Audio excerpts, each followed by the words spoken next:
이해찬이가요. 예. 야, 저는 이자가 옛날에 뭐 20년 집권, 그다음에 10번 하자 50년 집권, 그다음에 100년 집권도 이야기했죠. 근데 유일하게 87년 이후에 10년씩 보수 진보했잖아. 네. 근데 유일하게 5년 만에 정권이 교체돼버린 그렇죠. 이게 문재인 정권이잖아. 그렇죠. 이자가 떠들면 떠들수록 우리한테는 유리한데 네. 일단 이게 오늘 또 180 떠들었잖아요. 네. 이게 어떻게 봅니까? 저는 두 가지로 보는데 예. 하나는 이 이해찬이 뭔가 또 꿍꿍이 속이 있는 것 아닌가. 꿍꿍이 속이 있어서 뭐 180석 해가지고 뭐 지지층을 확 모은다 이런 꿍꿍이 속이 있는 것 아닌가 싶은데 일부에서는 또 이 선거 그 개표 조작해가지고 180석 만들려고 먼저 자락하는 거 아니냐 이런 말까지 나와요. 예. 그것까지는 아니더라도 어쨌든 이 지지층 결집을 위해서 180석 이야기를 했는데 이번에 이해찬은 출마 안 할까 솔직히? 본인도 지금 방탄복 필요하잖아요. 본인도 필요하죠. 그리고 뭐 진미파라고 거기 뭐 대선 캠프 비밀 캠프 차려서 이하영이 그 매달 그때 뭐 3천만 원씩인가 뭐 줬잖아요. 그런 것도 있고 여러 가지가 그때 또 양평 계담도 퍼뜨리고 했는데 어쨌든 첫 번째는 이게 또 뭔가 꿍꿍이 속이 있구나 이해찬이 그런 생각이고 특히 이제 당원들을 대상으로 하면서 강연을 하면서 그 이야기를 했거든요. 네. 그래서 이 결집용 그러니까 선동 이 전형적인 선동이죠. 와 나가자 이건데. 자, 그런데 좀 냉정하게 생각을 해보면은, 이해찬 말이고, 이게 지금 좀 긴장을 해야 될 필요는 있어요. 오늘 아침에 조선일보에서 나왔지 않습니까? 일면 삼면에서 예. 나왔는데, 특히 내부 보고서, 국민의힘 내부 보고서에 보면은 서울 지역이 49개인데, 그 중에서 6개뿐이 못 건질 수도 있다. 그러면은 그때 이 2020년 총선 때 49개 중에서 서울에서 8개 건졌거든요. 예. 그래가지고 참패를 했어요. 180대 103으로 참패를 했는데, 자, 그러면 그때와 비슷하다는 게 오늘 조선일보에서 나왔습니다. 내부 보고서. 거기에 대해서 이만희 사무총장이 해명을 했는데 뭐라고 했냐면은, 그것은 최악의 상황을 가정한 거다. 이랬습니다. 그러면 최악의 상황을 가정했다고 해서 그걸 그냥 등한시 가볍게 보면 안 돼요. 최악의 상황이 일어날 수도 있다는 이야기예요. 예, 예. 자, 그 상황에서 오늘 또 갤럽이 조사를 하나 발표를 했는데 뭐냐면은 나중에 그러니까 총선에서 그러니까는 정권 안정을 위해서 국민의 힘을 찍겠다 아니면은 정권 견제를 해서 민주당을 찍겠다 이게 51대 35인가 나왔어요. 그러니까 민주당을 찍겠다고 51까지 나왔습니다. 그리고 이게 수도권에서 특히 인천 경기에는 민주당이 2배가 더 많이 나왔어요. 이거 정당 지지율하고 또 좀 다르거든요. 투표 영향이니까. 그래서 일단 긴장은 해야 된다. 긴장을 해야 하되 이해찬의 말처럼 그렇게는 되지 않는다. 이해찬은 뭔가 꿍꿍이 속에 있어서 그 말을 던졌다. 두 갈래로 저는 정리를 하고 싶습니다. 예. 근데 제가 이해찬이 이자각이 왜 문제되느냐면 지금 이제 그 민주당 패널들 다 보면 권력 서열 1위가 이해찬이라 봐요. 왜냐하면 그렇죠. 이재명이도 네. 이해찬이 안 되는 꼼짝 못한다. 네. 그래서 지금 사무총장 조정식이가 유임됐잖아요. 네. 조정식도 근데 이해찬 사람 아닙니까? 근데 문제는 얼마 전에 그 정동영이도 200석 이야기했죠? 그 다음에 그렇죠. 이탄희도 200석 이야기했잖아요. 예. 근데 그때 이재명이가 경고를 했거든요. 아니 이런 식으로 오만하게 나가면 안 된다. 이거는 이재명이도 알아. 그럼 이게 이재명이가 일관성이 있으려면 이해찬 보고 경고해야지. 이해찬 대표 이렇게 180석 운운하면 안 됩니다. 이 말을 이재명이가 못하잖아. 이재명이 어떻게 이해찬? 그러니까 이재명이는 완전히 이해찬이 앞에는 고향 앞에 지잖아요. 네. 그러니까 저는 이런 식으로 이게 물론 저도 상당히 선거가 만만치 않고 지금 이게 우리가 상당히 어려운 선거다. 왜냐하면 이게 윤석열 대통령 긍정 부정이 지금도 이게 긍정보다 부정이 상당히 높으니 어려운 선거랑 인정합니다. 네. 그렇지만 우리 모든 선거에서 교만하면 국민이 심판하잖아요. 이런 게 정동영의 200석, 이탄희 200석, 그 다음에 이해찬이 180석 이러면 이게 오히려 국민이 더 심판하지 않겠습니까? 그렇죠. 이제 오만한 것이 선거에서 유권자들에게 가장 민감하게 와닿는 것이 오만한 거예요. 예. 그냥 국민을 자기들이 컨트롤할 수 있다고 이렇게 생각하는 그 오만함인데, 그래서 이런 것, 이렇게 계속 이야기 나오는 것이 결코 민주당이 유리하진 않죠. 유리하진 않지만은, 그런데, 어쨌든 그거는 그거고, 우리도 좀 긴장을 할 필요는 있다. 그 말씀을 제가 드리는 겁니다. 그렇습니다. 그리고 이제 민주당이 하나 더 살펴보면 지금 이제 이낙연이가 연일 당을 깨겠다 각오로 이낙연이가 이제 강공을 펴고 있고요. 예. 여기에 이제 정세균도 상당히 그 나서고 있습니다. 정세균. 지금 이제 김부겸이는 뭐 상대적으로 조금 여기 양평에 있죠. 근데 지금 언론에서 3명의 총리가 연대를 하자. 예. 이낙연, 정세균, 김부겸 연대를 해서 그럼 이게 이재명에 대한 강력한 견제 세력이 되잖아요. 일단 정치 전문이니까 네. 3명이 뭉쳐가 연대할 가능성. 네. 그다음에 연대한다면 네. 신당을 차려가 나갈지 아니면 민주당이 남아서 이재명을 꼬꾸러뜨리고 우리가 당을 접수하자. 네. 이게 어떻게 봅니까? 두 가지로. 첫 번째는 연대할 가능성은 저는 충분히 있다고 봅니다. 왜 그러냐면은 조금 전에 이해찬과 이낙연 관계 말씀하셨잖아요. 네. 말씀하셨죠. 이재명은 그러니까 이재명과 이해찬 관계. 이재명은 민주당 안에서 바지 사장이에요. 바지 사장. 아, 이재명이가 바지 바지다. 사장이고 대주주는 따로 있어요. 저 친노 친문으로 이어져 오는 이해찬 같은 이 세력이 하나 있죠. 그 다음에 과거에 김대중계 세력이 있어요. DJ계. 그게 누구냐? 이낙연입니다. 호남을 그대로 그렇죠. 이어가던 이낙연 또 설훈 이렇게 넘어가잖아요. 그리고 정세균도 일정 부분 지분이 있어요. 그러니까 이 사람들이 대주주들인데 대주주들이 지금 바지 사장을 앉혀놨는데 바지 사장이 마치 주인 행세를 지금 하고 있거든요. 그러면은 대주주들이 그 꼴을 못 봅니다. 그리고 또 선거도 다가왔는데 만약에 이 상황에서 이재명에게 선거를 다 맡기면 이낙연계가 그러니까 범동교동계 과거 동교동계 뿌리가 있는 쪽이 한 30명이 됩니다. 이 30명이 공천 학살을 당해요. 그 다음에 정세균계도 마찬가지고 문재인계도 친문도 지금 공천 학살을 당해요. 그러면 이 대주주들이 그걸 그냥 지켜볼 수는 없죠. 그런데 이게 이제 두 번째와 연결되는데 이게 그 진당을 만들 것이냐 아니면은 이 안에 있어 이재명과 싸울 것이냐로 연결되는데 일단 플랜 A는 지금 폐기가 됐다고 봅니다. 플랜 A는 뭐냐면은 이재명이 구속됐을 경우에 사법연수로 구속됐을 경우에는 본인이 뭐 옥중 공천 어쩌고 하지만 그거 다 헛소리거든요. 옥중 들어가는 순간 다 뺏깁니다. 그 당 안에서. 그러면은 그때 무혈 입성을 하는 게 이낙연하고 그 친문계의 목표였죠. 무혈 입성에서 당을 접수하는 게. 그런데 이게 가만 보니까 이 총선까지 갈 수도 있거든요. 유창훈 때문에. 개각되고 나서. 그래서 이러면은 우리 전부 다 공천 학살 당한다. 그러니까 이 이낙연과 그 김부겸, 정세균 셋의 문제가 아닌 거예요. 이거는 공천 학살을 당할 사람들이 우리 큰일 났습니다. 대표는 우리 공천 학살 당합니다. 나갑시다. 이렇게 하고 있기 때문에 결국은 플랜 A는 일단 폐기하는 단계라고 봐요. 예. 그래서 플랜 B를 가동하는 게 결국은 신당이고 이낙연을 제가 그 과거에 처음에 89년부터 제가 정치부에 출입을 했는데 제가 그때 민정당을 출입했거든요. 예. 노태우 총재, 노태우 대통령 겸 총재 민정당을 출입했는데 그때 이낙연이 동아일보 기자로 출입을 했어요. 민정당을. 그래서 그 이후에 이제 몇 번 뭐 일본에 갔을 때도 이렇게 한 번씩 만나고 했는데 굉장히 신중한 사람이거든요. 엄청 신중해요. 그런데 지금 최근에 총리와 대표를 지낸 사람이 하루가 멀다고 라디오에 나가요. 라디오에 나가서 막 이런저런 말을 해요.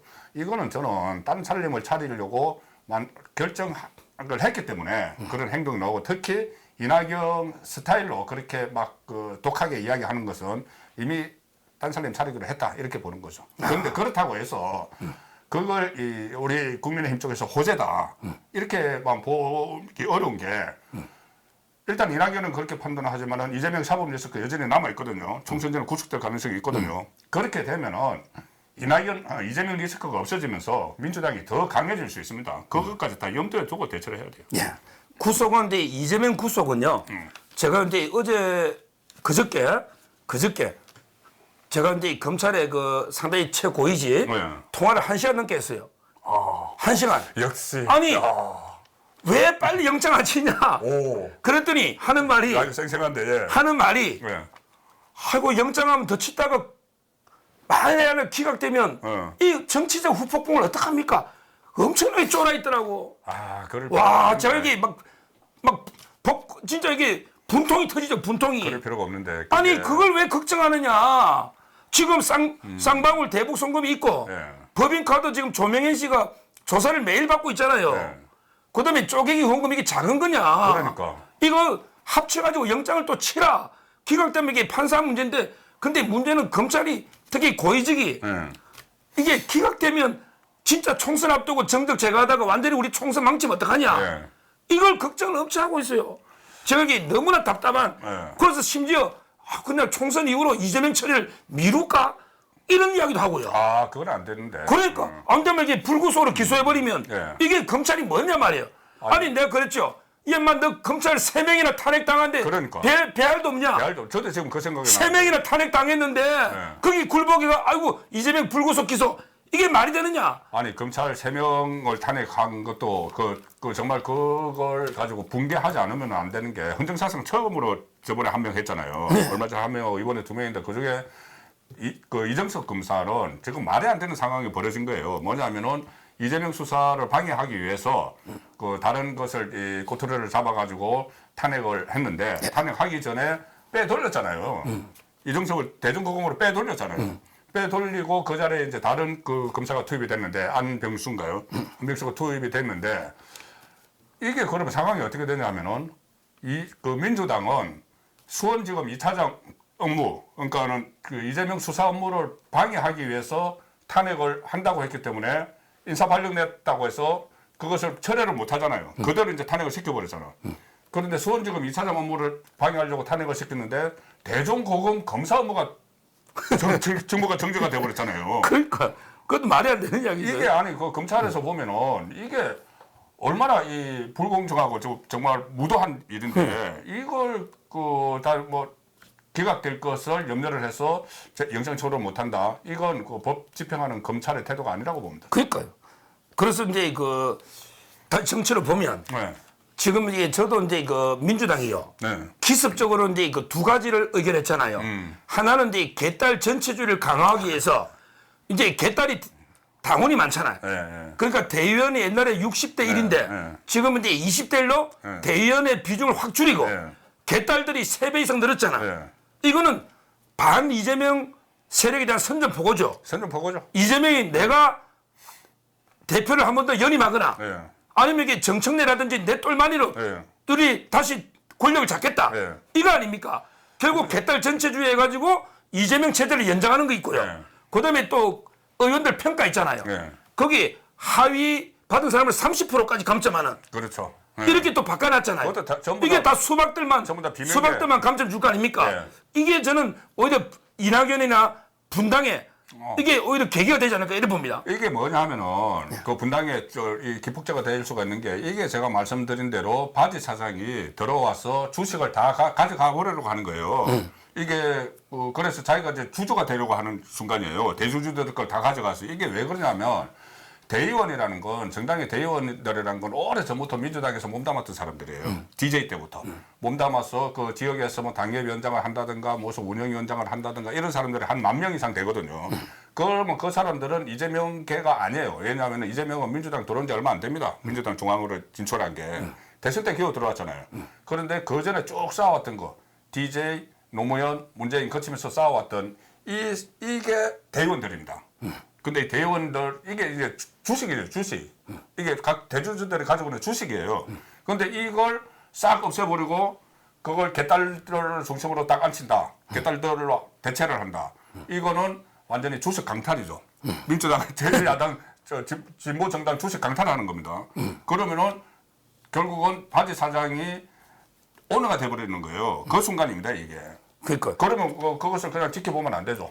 지금 이제 그 한마디로 이재명이는 굴러온도로 아닙니까? 굴러온들이에요. 정말 이게 민주화 계보로 보면 아무것도 안 했잖아요. 그래서 학생 운동도 안 했고. 네, 민주화 계보로 민주화라든지 어쨌든 저기 그 좌파 계보로 보면은 정진상이 훨씬 위라는 거잖아요. 그러니까 정진상은 이게 그 산호맹 운동권 산호맹 출신이고요. 네, 체계바라를 가장 존경한다는. 지금 이게 이재명이는 제가 알기로 완전히 그 뭐 공장에 다니다가 그렇죠? 근데 어떻게 달달 법전좀 외화가 사법고시는 붙었어요. 근데 그때부터 자가용에 그때 카폰 있잖아. 들고 다니면서 청년 재벌 행사하면서 주식 투자하면서 매일 여자만 만나고 다니는 거예요. 1년에 선을 몇 번 본 게 그 중에 하나가 김혜경입니다. 이게 다예요. 그러고 나서 이게 뭐 운동한 게 없어요. 네. 이 아무것도 아닌 돌연변이 완전히 굴러온 돌이 당을 장악한다니까 대주주들이 그럼요. 지금 이게 붕괴해서 네. 일단 1차적으로 영장이 되거나 이러면 이게 끌어내릴 수 있는데 네. 그게 안 되고 지금 자꾸 개딸 전체주의로 가면 예. 이 사람들이 당을 깨고 나갈 수밖에 없는 이렇게 정리하면 되겠네요. 그러니까 그럼요. 그리고 또 지금 양산에 있는 그 문재인도 아마 덜썩덜썩할 거예요. 아 이거 이러다가 정말 그 자기가 전직 대통령 예우도 못 받을 수가 있어요. 그 지금 민주당 진영에서 그 개딸들이 문재인 엄청 싫어하거든요. 그렇죠. 그 과거에 뭐 경선할 때부터 문재인 엄청 싫어하기 때문에 문재인 김정수 그 양산에서 이 막 불안할 겁니다. 이게 완전히 지배 구조가 바뀌는 거예요. 기업으로 치면은 기업으로 치면 지배 구조가 바뀌는 거기 때문에 이게 뭔가 액션을 안 할 수가 없는 그 상황으로 가고 있는 거죠. 그러니까 그리고 이게 이해찬이 하나 더 짚어보면 이해찬이가 지금 이제 김성태한테 네. 그 있을 때 정치할 때부터 그때 중요한 게 정치 대표할 때부터 돈을 받기 시작한 거예요. 네. 한 달에 그 현금으로 3천만 원씩 이러고 2년을 받고 거기서 여의도 앞에 진미 8억 있잖아 4개. 그러니까. 이런 게 하면 지도 이제 수사가 들어올 텐데 네. 그러면 자기도 이게 방탄 배지가 필요하잖아요. 혹시 이게 이해찬이가 뭐 비례 2번이나 이럴 가능성 없습니까? 아예 배지 달 가능성 아예 없습니까? 아이고 가능성이 없어요. 충분히 본인도 사람들 보니까는 서로 이제 송영길 보니까는 딱 느낄 거예요 오늘 아마 송영길 보니까. 송영길 보니까. 송영길은 왜 저기 그 배지를 줘가지고 이재명한테 줘가지고 다 방탄할 수 있는데 그 민주당에서 다 방탄할 수 있는데 저걸 왜 줬지? 저 바보 아니야? 그러면서 자기도 보니까 여러 가지 이제 수사가 기다리고 있고 하니까 본인도 충분히 뭐 출마 명분을 세워서 출마할 수가 있겠죠. 근데 지역은 좀 어렵지 않겠습니까? 지역은 안 가져와. 근데 그러니까 비례로 이해찬이 비례로 가기 위해서도 이재명과 같이 비례를 가기 위해서도 선거법을 바꿔야 된다니까요. 그러니까 제가 알기로 이게 김종희 있잖아. 네. 김종희도 이게 비례만 왔다 갔다 지금 여러 번 했잖아요. 근데 또 어떤 사람은 야 이번에 김종희가 또 비례로 뭐 어쩌고저쩌고 이야기하길래 지금 나이가 몇 살입니까? 근데 이해찬이는요. 나이가 젊어요. 아 얼마 안 됩니다. 나이가 이게 아주 젊어요. 네. 50년 뭐 생각 얼마 안 됐더라고요. 얼마 안 돼요. 70 약간 초반이잖아요. 저하고 크게 차이 안 납니다. 그러니까 지금 이게 워낙 건강이 안 좋아가 해골찬 어쩌고 저쩌고 해도 아직 나이가 있으니 저는 얼마든지 국회 배지 욕심내면서 자기가 뭐 선대 또 위원장이나 이렇게 이재명이랑 손잡고 이럴 가능성도 상당히 있다고 봐야죠. 상당히 있습니다. 그리고 본인의 개인 욕심뿐이 아니고 이재명이 여전히 이해찬에 도움이 필요합니다. 이해찬 또 이화영 같은 경우도 결국은 이해찬이 이재명에게 파견시킨 사람이에요. 그렇죠. 이화영은 이해찬의 보좌관 출신입니다.